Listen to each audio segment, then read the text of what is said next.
Ascendai, the Destiny Crest. Audiobook by Robinson and Walsh. Chapter 13, 3, 6, 7. Colt woke up the next morning with Samson nudging him impatiently with his massive head. I'm up, he said, still half asleep as he pushed the wolf away. He took a moment to stretch and force his eyes open, then reached up to scratch Samson behind the ear. The big wolf whined and nudged him again, and Colt could feel that he wanted to hunt. You must be hungry, huh, pal? Samson jumped up excitedly like he understood the question and headed to the exit. Colt looked around at the close walls and low ceiling as he stood to follow him. It's going to take a while to get used to living underground, he said to his friend. I don't know about you, but it freaks me out. Shortly after Accio had finished his story the night before, Colt had found out why it looked as if no one lived in the camp. All of the assassins' sleeping quarters were underground. They were hidden beneath brush piles that were placed strategically around the clearing their camp was set in. A small tunnel set barely beneath the surface of the ground led to a small hovel that was just big enough to fit each person and their pack inside. The floors were lined with cedar branches to soften the ground they slept on, and the walls were lined with tree branches to help support them. The entrance to their den, as the group called them, was covered with small tree limbs neatly latched together and covered with mud and moss to make it look natural. A small patch of brush was then tangled into it to help it blend into the area. The entrance was very light and could be lifted by the lightest of them. Being underground helped mask the human scent, and being in separate dens assured that they could not all be attacked at once. Colt had stayed in the clan's main den. Accio had told Colt that typically they weren't in any area for more than a couple of weeks, and the private dens were all that they usually constructed. However, when they had come to this area, for some unknown reason they had hit the vampire jackpot. Accio, in all his years of hunting vampires, had never seen such a high concentration of them in one place. It didn't make sense to him because vampires usually stayed close to town, where there was a steady food supply. When Hank had realized that they'd be in this area for a while, he took the concept of the small hovel Accio had taught him to build and modified it. The result was a place the whole clan could all spend time together when they weren't training or hunting, and where they could relax together without having to worry about anyone slipping up on them or any vampires smelling them. The main den was fairly large, but Colt still didn't care much for being underground, and he knew Samson didn't either. Colt cracked the hatch to the den, and he and Samson looked around carefully to make sure the area was clear. When he saw Sandy sitting on one of the logs pulled up beside the fire pit, they both exited the den.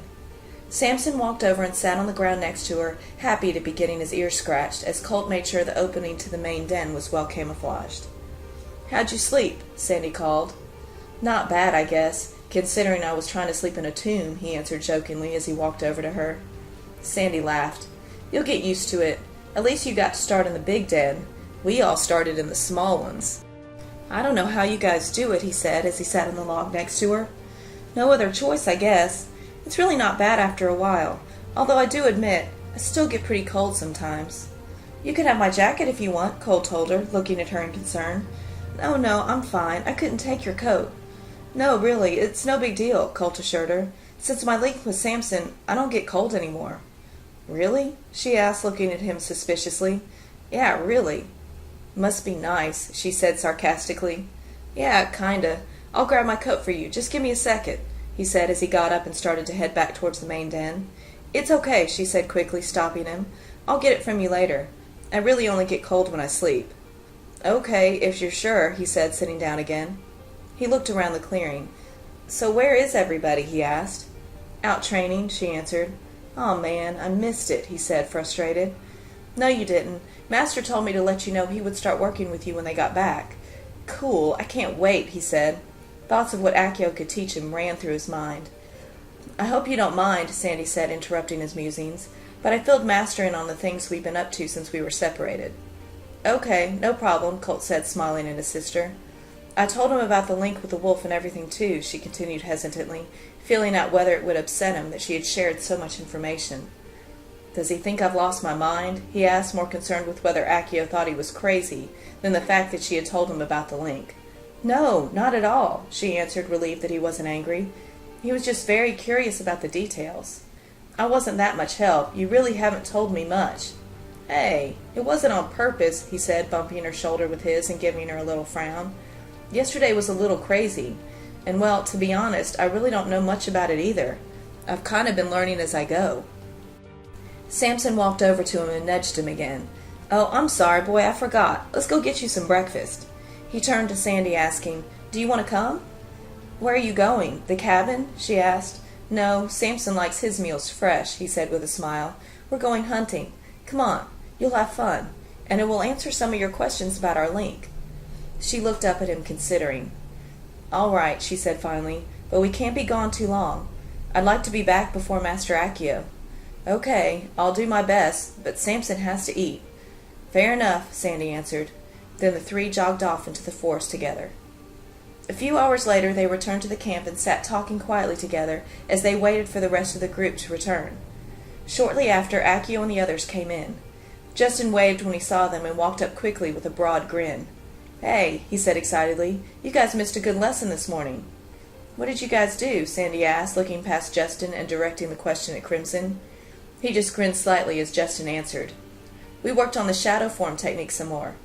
"Which technique?" Sandy asked curiously. "Shadow meld," Hank answered as he walked up to Samson. "Can I pet him?" he asked Colt. "Sure, Hank," Colt answered, then asked, "So what is shadow form?" Hank and Justin glanced at each other, not sure how to answer, then looked to Accio for some help. The old man acted as though he wasn't paying attention as he worked on cleaning his sword, curious as to how well they would explain it. When Sandy realized Accio wasn't going to assist them with the answer, she shot a questioning look at Crimson, but the mysterious young man stayed silent. "Will you please explain it, Crimson?" she asked politely. He nodded his head to her, then walked forward and spoke with quiet authority. Shadow form is a series of 3 techniques that, when performed correctly, will allow you to blend in or use the shadows to your advantage. "Well said, Crimson," Accio said proudly. Crimson bowed towards him, saying, "Thank you, Master." "Thanks, Crimson," Sandy said, smiling at him. He smiled back and nodded before returning to his place on the outskirts of the group. He moves like Accio, Colt thought, and he kind of keeps to himself.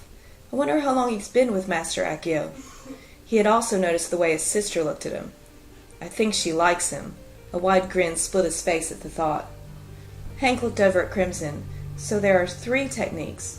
What is the 3rd one?" "When you are ready, our master will teach it to you. It is not my place," Crimson answered. Hank sighed in frustration. "Don't worry, Hank," Justin encouraged. "He'll teach you the 3rd as soon as you perfect the other 2. "That could take forever," Hank said morosely. "I know what you mean," Sandy said seriously. Accio stood and the group quieted immediately. "Everyone into the main den," he ordered.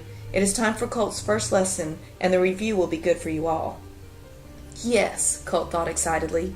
Everyone got up and made their way to the underground hideaway. Crimson held the hatch open as one after another they filed into the tunnel and crawled down into the lair. Crimson entered last and pulled the hatch shut securely behind him. They all seated themselves on the den floor around Master Accio. Samson made his way back up the tunnel and settled down next to the exit for a nap.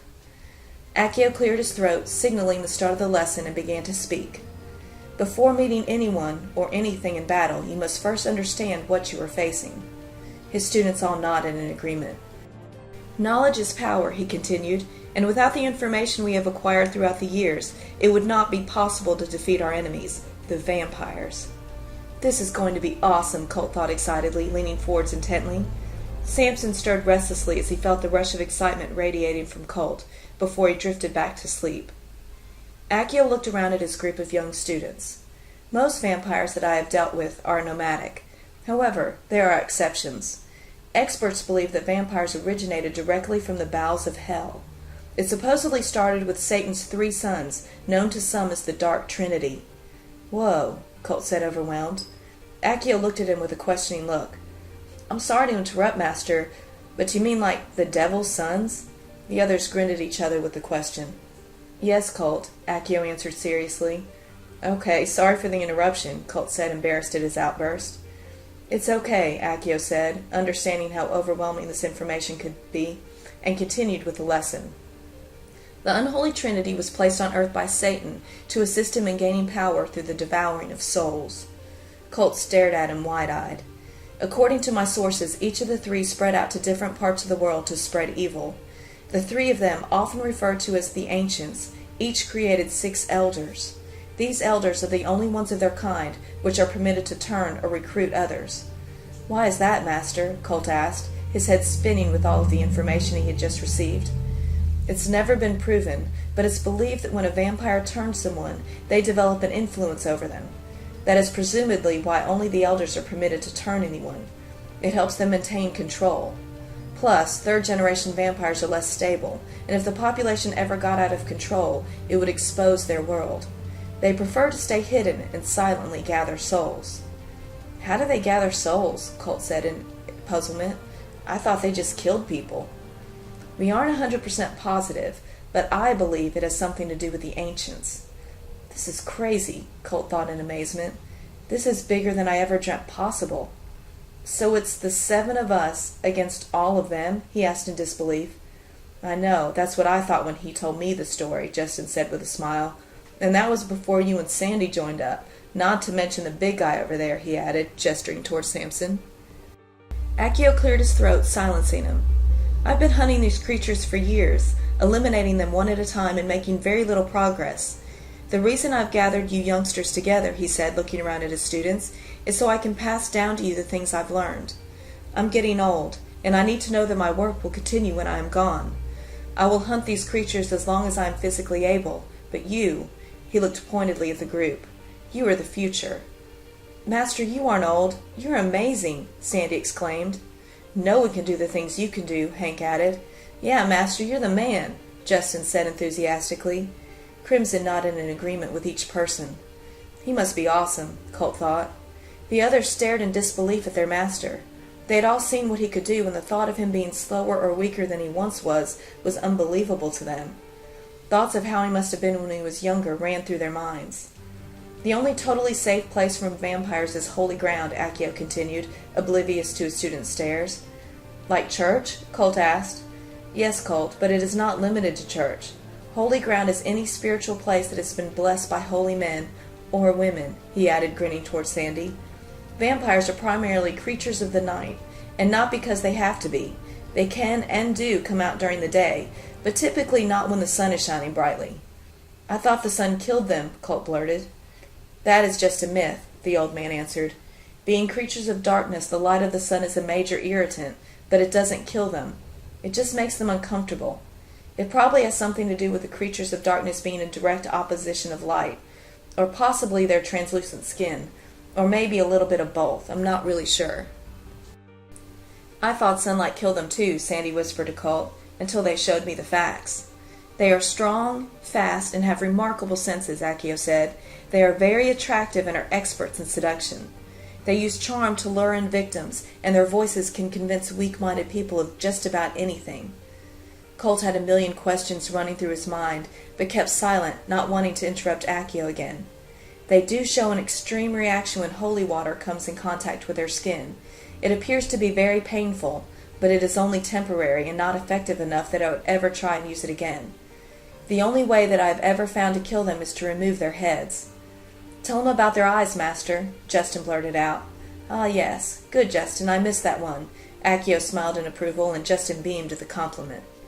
Vampires' eyes are always either light blue or black, unless they need to feed.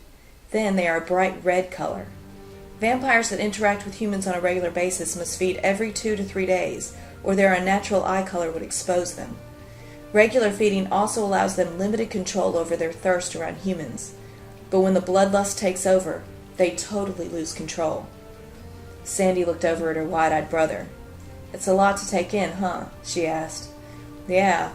A few days ago I didn't believe vampires even existed, he said. And now all this. I think that's enough information for today, Accio told him. The rest we will all learn together as we go. The group stood slowly when Accio rose and waved Crimson over to him and began whispering in his ear.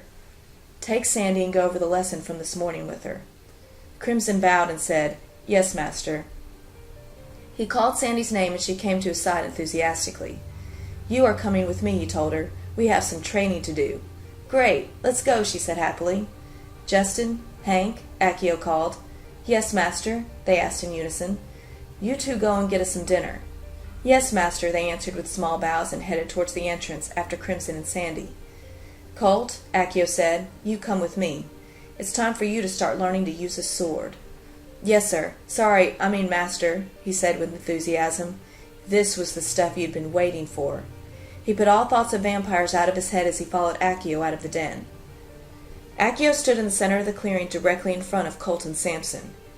He unsheathed his sword and whirled it around him effortlessly as Colt watched in awe. Accio moved the sword so fast it seemed to blur with his movement.